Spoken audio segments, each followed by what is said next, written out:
Življenje ni to, kar smo živeli, temveč to, često se spominjamo in kako se tega spominjamo, da bi o tem pripovedovali. Slišano Markezovo misel je domačin Rudi Mlinar izpostavil v uvodu svojega najnovejšega romana Moja fabrika in njeni otroci, ki je konec lanskega leta v okviru Večernice izšel pri Mohorjevi založbi Celovec. V romanu odsevata železarstvo in železarska industrija. Zgodba pripoveduje o vsakdanu v ravenski železarni, predvsem o delavkah in delavcih ter njihovi življenjski in usodni povezanosti z njihovo fabriko. Ta je tisoče svojih uslužbencev hranila, jih združevala z delavsko družino in usodno povezano tovarišijo, ter jih kljub težaškemu delu navdajala zadovoljstvom in ponosom. V današnjem domoznansko-literarnem večeru se bo sodelavka Mateja Kus z gostom pogovarjala o začetkih njegovega pisanja, povezala bosta Koroško in Posavje, se sprehodila po že omenjeni fabriki in nam odstirala njene zgodbe. Izvolite. Hvala.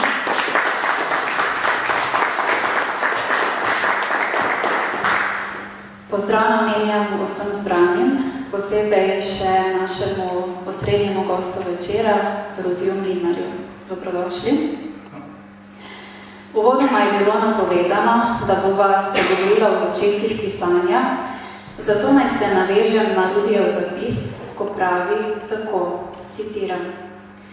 Kaj žene človeka, da piše, sem se spraševal, odkar sem še v osnovni šoli napisal nekaj vrstic, ki so bile objavljene v tedanjem šolskem glasilu. Kaj je tisto, kar te požgečka nekje v notranjosti in ti prišetne, da sedeš in misel spraviš s svojimi besedami na papir? Pogosto sem slišal, da človek piše, ker želi nekaj pustiti za seboj. Neko sled, neki utrinek pač v maniri tega, kar so že pred več kot 2000 leti zapisali Rimljani. Kar je napisano, ostane. Res ostane, pogosto še celo dalj časa kot zidana kamnita stavba, četudi se papir uniči neprimerno lažje in hitreje. Zato pa ima papir neko lastnost, ki je kamnita stavba nima. Neprimerno lažje ga je razmnožiti, razdeliti med tisoče in tisoče, in če se kdo pozneje še tako trudi, da bi zapisano uničil, vseh papirjev ne bo našel. Zdaj tu, zdaj tam se bo kateri ohranil in bo podlaga za nov natis in za nove tisoče izvodov. Rudi, gre za zapis in spraševanje iz leta 1974. Kaj pa bi k temu pridali oziroma dodali danes? No, ko smo že ravno pri pozdravljanju, bi še nekaj tudi nas pozdravljal v imenu svojim in tudi v imenu gospoda Adriana Kerta, ki je danes odsoten, pa tudi zaradi tega, ker pač po njegovi zaslugi in po zaslugi Mohorjeve je šel ta roman. Kaj tistemu, kar se je vprašala danes, pa zapravo ni veliko dodati. Ko sem razmišljal tedaj pred več kot 40 leti, kako razmišljam tudi danes. Mogoče bi to povedal drugače, a smisel bi bil podoben. Tista misel, ki si je tudi navedla, kar je zapisano, stane večkrat uporabljal. Kot če nekaj drugih, recimo, ker je volje pot, recitira tudi Linhartove misel iz kranjskih komedijantov, en drug bo nadajmo in še bi se katera naša. To so take modre misli, ki včasih kar čudežno pomagajo, da če manjka volje, da naprej. Ta časopis, ki se ga tudi omenil, Mladi Fužinar, ni izhajal samostojen časopis. Mislim, da bomo v tem še lahko kaj več rekli. In mislim pa, da to misel lahko povem, da je podobna kot takrat, ker se pač ni nič velikega spremenilo. Omenili ste že Mladega Fužinarja, bili ste član uredniškega odbora tega časopisa, izhajala pa sta tudi še Koroški Fužinar in Informativni Fužinar. 20. novembra 1986 pa ste v železarni predstavili svojo zbirko črtic z naslovom Pekoče zvezde. Nastopil je tudi pevski zbor Vrez. V železarni je bila predstavitev zato, ker ste bili njen delavec, poskrbeli pa so tudi za izdajo vaše knjižice. To je bilo bojda prvo takšno sodelovanje na tem področju, saj naj bi železarna dotlej vidneje podpirala predvsem likovno in pa glasbeno dejavnost. Zanima me, kako oziroma na kakšen način še je Mati fabrika skrbela za kulturni razvoj, tako znotraj fabrike, tovarne, kot tudi zunaj v širšem prostoru. Dosti se naštevati. Ta mladi Fužina, ki smo ga ustanovili prav tega leta, ki so tam imeli od 70 leta, je izhaja kot neka preloga informativnemu Fužinarju.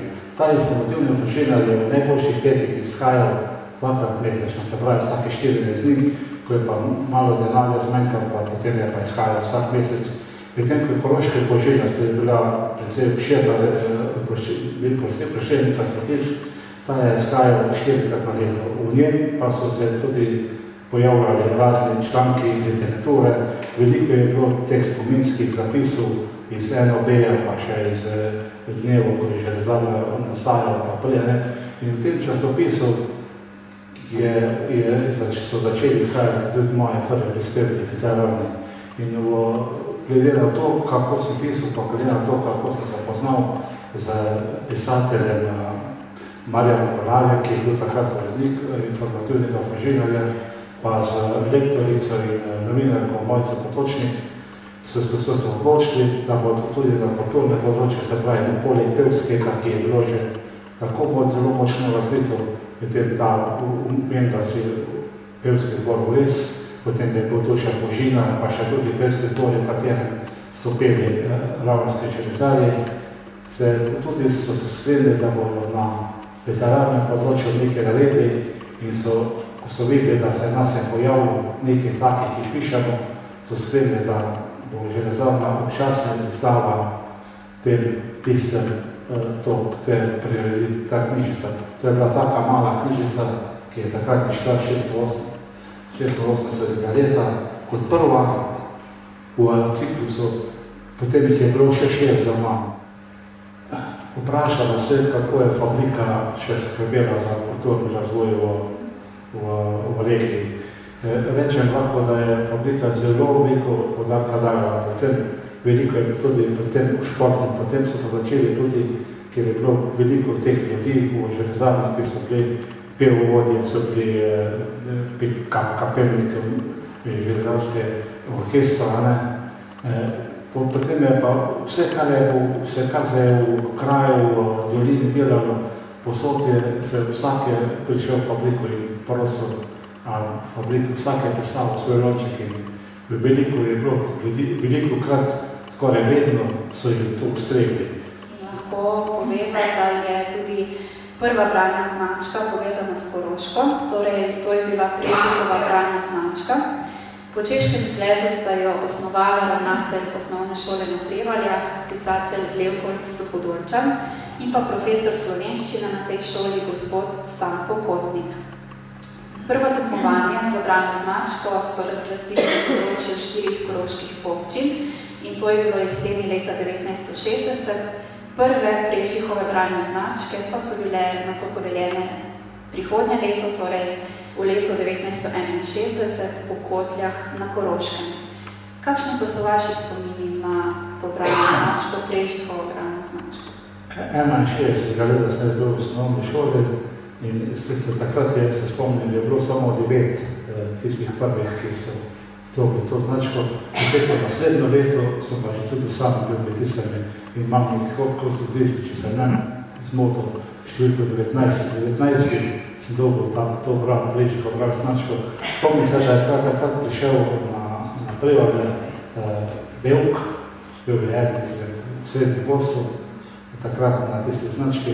Medtem ko pa pozneje, to so bile še osnovnošolske, pozneje v železarni, če se na to navežem, je pa ta bralna značka pa tudi za odrasle, za delavce. Večinoma, potem se je pa to se že dodalo, so imeli celo Gaškarjevo bralno značko, bil Gaškar je bil en komadant partizanski in so po njem podpomembali Črnačko, ki so tu večinoma takrat, tam so pa res brali železarski delavci in ta tu vsako leto bila ta podelitev za prebranje knjige. S pričujočim romanom Mati fabrika in njeni otroci nam dajete pogled v delovni vsakdan in tudi čustveni svet delavk in delavcev. Tudi sami ste bili 30 let otrok te fabrike, zato dogajanje popisujete iz prve roke. Zanima pa me, ali gre za popis spominov, ali ste se morda že prej, torej sproti, skozi leta, ustvarjali neke zapiske? Gre za oboje. Gre za spomine in tudi za razne zapiski, ne verjetno, ampak zapiski v spominu. To gre bolj za take stvari.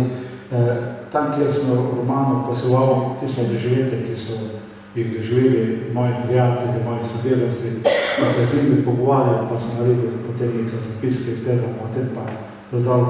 Veliko je pa tudi v romanu tistih, ki jih takrat ni bilo več živeli, pa sem jih poznal, pa so se zaslužili, pa so omenjeni v romanu. Te sem pa potem sam za svoje domišljijo, za svoje poznavanje tega človeka, se ga opisal, njegov dan. Jaz sem bil v železarni zaposlen 30 let in se mi zdelo tako nekako, da bi te 30 letom posvetil nekaj tako svoje, to knjigo. Potem pa sem razmišljal v celoto povedati v eno nit, se skoraj ni zažila. Moral bi kaj opisati svoje življenje, ampak to ne bi bilo tako, ker sem želel, to bi bilo bolj enostavnsko, ne bi pisal vseh dogajanj, ki so se železarni dogajali. Zato sem sklenil, da za vsako leto, ki sem jih prebil v železarni, bi dal enega delavca, vsako leto, od 69, od 68, ko sem začel, do 99, ko sem končal. Guštanska oziroma Ravenska fabrika je skoraj 50 leti narekovala način življenja. Mnogi so z vstopom in zaposlitvijo v fabriki ugrizli v jabolko, za katerega je sprva le malo kdo upal, da bo dozorel. Navkljub napornemu in težkemu delu pa so bili pri fabričkih otrocih pogosti nasmehi. Šalili so se v jeklenem objemu svoje matere in se spominjali številnih anekdot, ki so se jim pripetile. V 25 poglavjih tako spoznamo najrazličnejše zgodbe in usode posameznikov. V dve izmed njih nas bosta z branim odlomkov popeljala Ivana Vatovec in Tone Mihelič. Ivana in Tone, izvolite. Dali so mu vile, greblico, lopato. Ni se prestrašil, če tudi so bile vile večje, kot jih je bil vajen, in še železne po vrhu. A vile so vile, lopata je lopata, vsaka ima ročaj, da jo je lahko prijel in z njima je potem basal špene in vse druge odpadke, ki so ostali po tleh. Lopato boš potreboval za male, zdrobljene špene, take, vidiš, ki padajo od reskalnih strojev. Takim je posle lopata in še greblico boš dobil, saj njo tudi poznaš, če ne, jo še boš. Z njo potegneš špene izpod stroja, da ne boš lezel preblizu vrtečim se komadom, da te ne bo kaj zagrabilo, saj stroj ne bo stal, ko boš basal. Tudi metla ti ni tuja. Večkrat je treba tudi pomesti, da so poti med stroji čiste, da halje niso nasmetene, ampak koliko mogoče lepe. Skratka, poskrbel boš, da bodo lahko delavci nemoteno delali, mu je na dolgo in široko razlagal mojster Franc. Korn je kimal, tudi brez razlage je mojstra dobro razumel. Zaradi ostrih špen se je počasi privadil tudi rokavic. Kadar se ni motilo, je vendarle raje delal brez njih, saj je lažje prijel lopato, vile, greblice in lažje potiskal gale po halji od mašine do mašine. Težje se je bilo navaditi na ljudi, na Ivana, Fikana, Franca, Boštjana, Janka in vse druge. Prej so se oni navadili nanj, kot on na njih. Ampak je šlo, počasi se je vsemu privadil, počasi je vsakega spoznal že po glasu. Vsi so bili kot ena reka in vse je ta reka, ki se ji je reklo fabrika, nosila v isto smer, da so jih služili, da so jih stregli, da so z njo živeli, da jih je preživljala, vsakega po njegovem delu, če jim je bilo prav ali ne. Od stroja do stroja potiska svoje glave, z grebljico sega pod stroje in poteguje ven ostružke. Za tiste, ki so na tleh, mora vzeti v roke vile ali lopato. Z njimi napolnjuje voz do vrha in še čez, na kar pelje do zaboja, da zvrne ostružke v njega. In znova na pot.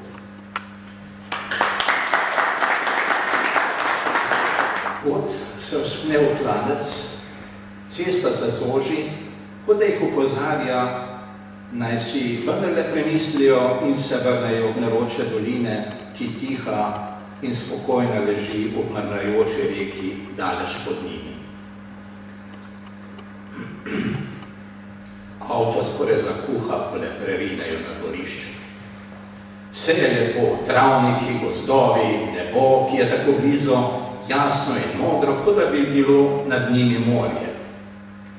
Le hiša, ta svojo zveriženo streho, nekako ne sodi v to prelepo okolje. Iz hiše stopi majhen mož s pomazanim klobukom na glavi, ki tu in tam nakaže luknjo. Zagorel droben obraz, ima prepreden z gubicami, pod šopom las nemirno mežikajo oči. O, tovariši iz fabrike so prišli, reče veselo in pokima, ter jih vabi naprej. Kar vstopite, vstopite. Previdno se po majavem ganku pomaknejo do vrat in vstopijo v kuhinjo. Po njej ni nič bolje kot zunaj. Kar stoje ga vpraša. Zaprosili ste za posojilo, zakaj ga boste porabili? Mož pokaže z glavo v strop. Streho bi zamenjal, še ene zime ne bo zdržala, bojim se, da se nam bo podrla na glavo. Koliko bi v resnici potrebovali, to zagotovo veste.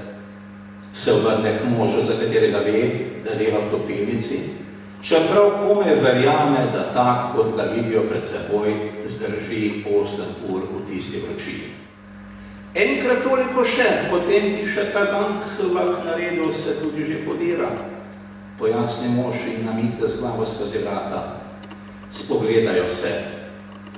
Rudi, zapiši še enkrat rdečo vsoto, odloči Rajko brez dolgega razmišljanja. Počuti se dobro. Bolje, kakor če bi sam dobil posojilo in sedaj razume. Večja sreča je dajati, kakor prejemati. Hvala vam, mož skoraj solznih oči pogleda ženo. Pripravi jim malico, gotovo so lačni. Hvala, kdaj drugič? Reče in že se rinjajo skozi vrata. Skoraj bežijo. Na srečo se otroci tokrat ne prikažejo, če bi se, bi bilo še huje.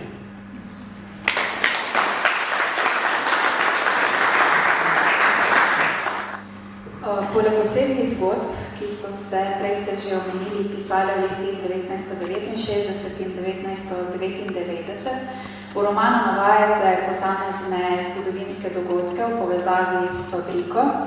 Naprimer, sledeče, leta 1970 je bilo v fabriki uvedeno evidentiranje časa prisotnosti na delu z žigosnimi urami.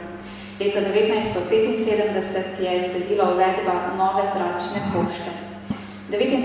decembra 1977 ob 13. uri je jeklarna prvič v zgodovini železarne dosegla proizvodnjo 200.000 ton jekla. Leto 1989 so začeli 6.887, končali pa 6.772 zaposlenimi. 12.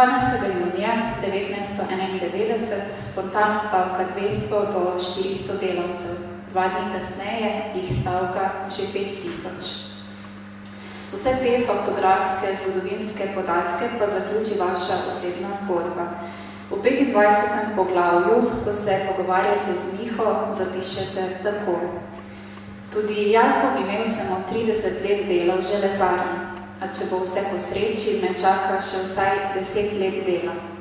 Ne tu v fabriki, ampak tam, kamor se bom odselil. Žal za delom mi ne bo. Tudi ti, Miha, si imel tako izkušnjo, da si ostal na Koroškem zaradi ljubezni. Mene je ljubezen ujela nekoliko let pozneje in pelje med drugam. Tako mi je pač usojeno. Je to prav ali narobe? Ne vem. Vem le, da če bi delal drugače, kot da bi poslušal srce, bi nikoli več ne mogel mirno zaspati. Človek se mora odločati tako, kot čuti, da je prav. Če tudi to pomeni korak nazaj, v smislu službe in še česa drugega. Tu govorite o odhodu z Koroške v Posavje. Kdaj se je to zgodilo in zakaj? Ko pa to preberemo, slišimo, lahko razberemo, da je imela prste vmes tudi ljubezen. No, mislim, teh zgodovinskih podatkov, ko si navedla, da ne bi komentirali, je pa res, mislim, da so v tej knjigi zajeti. Medtem, na to zadnje, pa bi lahko rekel, glede na to, da koliko se mi ljudje takrat poznali, so rekli, pa ko potem skoraj niso verjeli, pa so rekli nekateri, pa ti ne boš mogel brez Koroške, ti si tako navajen tu, pa te tako znamo, pa kam zdaj, pa da sigurno se šalim, pa kaj takega, ne. Pa potem je pač glede na to, da se človek odloča tako, da tam, kjer je srce, tam ti je potem tudi dom, se pravi, da tam, da se premakneš tudi iz enega k drugi konč, pač čeprav si še tako navezan na pisal. Čeprav je potem, predolga bila ta zgodba, če bi zdaj govoril o tem, kako smo se srečali, kako je se potekalo. Pa lahko rečem, da smo z mojo ženo spoznala v ene izmed literarnih kolonij, ki je bila tam v gradišču Gance do Sveta Trojica. Se pravi, da smo spoznala, smo se gledala to, da smo bila v tem z besedem, v pisanju in tako se je pač ta zgodba začela in končala se je 99. leta, ko sem se preselil v Brežice. Na koncu pa Ludi zapiše letnico 2016 in poglavje začne z besedami: po mnogih letih sem šel znova skozi fabriko. Kakšni so bili takrat občutki? Žalostni. Moram reči, da je precej žalostni, ko sem gledal te hale, ki so na zunaj še zmer niste podobne tistim, ampak ko stopiš v nekaj, pa potem popolnoma spremenjene. Tiste delavnice, kjer sem jaz delal, stoji še dva stroja, vse drugo spremenjeno. Veliko teh stvari spremenjeno, kovačnica, vse tam ste omenila, prej je bilo zaposleno 6000 delavc, danes jih dela 2000, pa še to rezam, se je kar visoka številka, mogoče celo manj. Ampak tako, teda je že zdravno popolnoma spremenjeno. Ni več tistega, kar je bilo časa. Tudi danes bi to težko srečo koga, ki je lepo zrejeno v mati, da bi to mati fabrika, ker je ta fabrika razdeljena na posamezne obrate.